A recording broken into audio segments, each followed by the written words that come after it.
I lived in Armenia from late September to mid-August 2023, and in this video I'm going to share my experience. Armenia was very interesting to me. Living in California, I'd heard a lot about it, I'd met a lot of Armenians, and I kind of felt some similarities between our cultures and even ethnically. We look quite similar, which makes sense given its proximity to Iran and is also probably related to so many Iranians traveling to Armenia and migrating there. Also, Armenia has a US embassy and I needed to get my passport renewed. And for some reason, it's a lot faster to get passports renewed outside of the US than inside the US. 4 to 6 weeks for $160, I'll get my passport and a passport card, which I wanted. That was like $30 extra, so $160 in total. 4 to 6 weeks, that's way faster than if I was to get in the US. And the US would probably take twice as long. So it was like, great. I'll hang out Armenia. After traveling around Europe, I figured that it would be much cheaper. I was wrong about that. And if you ask Armenians, the number one reason they'll give you is Russians. Since the Russian invasion of Ukraine, tons of Russians have been leaving Russia, partly due to the draft, partly due to economic situations, and partly because of the whole dictatorship thing. I get it. As an Iranian, I relate. Migration has meant a lot of economic development in Armenia, but of course it comes with challenges for locals as well. One thing I've heard is even the migration is changing the culture there. Armenian society was a more conservative Christian society, but with migration especially, the culture has become much more liberal in terms of lifestyle and clothing and things like that. That being said, from what I've been told, Yerevan and Armenia in general is more friendly towards Russian migrants than their neighbor, Georgia. Anyway, Armenia is a hotspot for migration, and that has affected accommodation, and it made it very difficult to find quality accommodation for a good price. Eventually I found a place through Facebook, and it was a house that was about 30 minutes walk to center, one room in three bedroom house, and it was about 440 US. There was a shared bathroom and there was a nice balcony. So overall it was good. It's not perfect. There's construction going on. It's a little far from city center, but check out these grapes. But not as affordable as I was hoping for. Also worth noting, anywhere other than Yerevan in Armenia is going to be a lot cheaper. I spent most of my time in Yerevan, but I also visited Dilijan. Beautiful place, by the way. This is Dilijan, mountains of Armenia.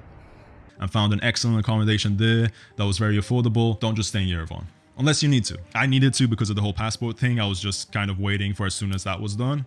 So it was beneficial for me to stay in Yerevan for that reason. And also I wasn't sure about the internet situation around, but surprisingly my best Wi-Fi experience was actually in Dilijan. Getting around Yerevan is incredibly walkable. I really enjoyed walking around Yerevan. It's a very lively city. It's lively until any time of the day. It feels very safe. They do have public transportation and metros. I didn't use it, although I heard good things.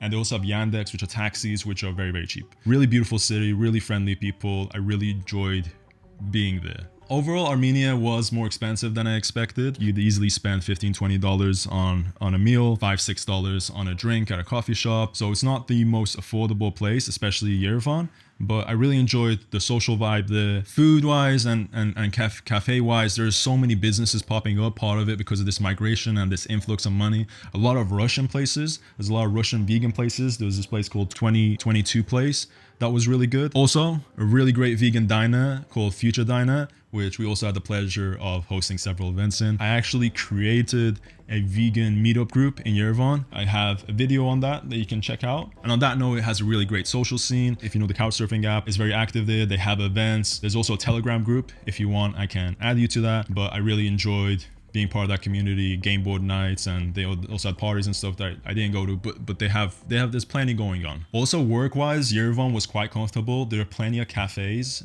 and the cafe culture is very good.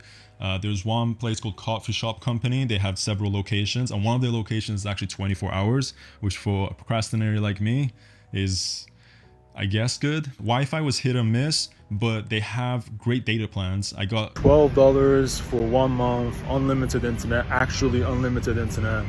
This is why you should always buy a local SIM. Like, whatever roaming your data plan is giving sucks. One thing that was very interesting to me in terms of cafe culture was seeing how many young Armenians were working at these cafes. And in conversation with them, I actually learned that a lot of these Armenians are working remotely for Armenian-owned companies in the US and other places. The sense of helping each other, the sense of being connected to each other, and partly from what I've heard, this is related to the adversity and the genocide that Armenians experience. I also experienced on one particular night where they come together and they dance and they sing. So someone just explained to me that this dance that I just stumbled upon happens every Friday at the end of the month. People come here and they dance.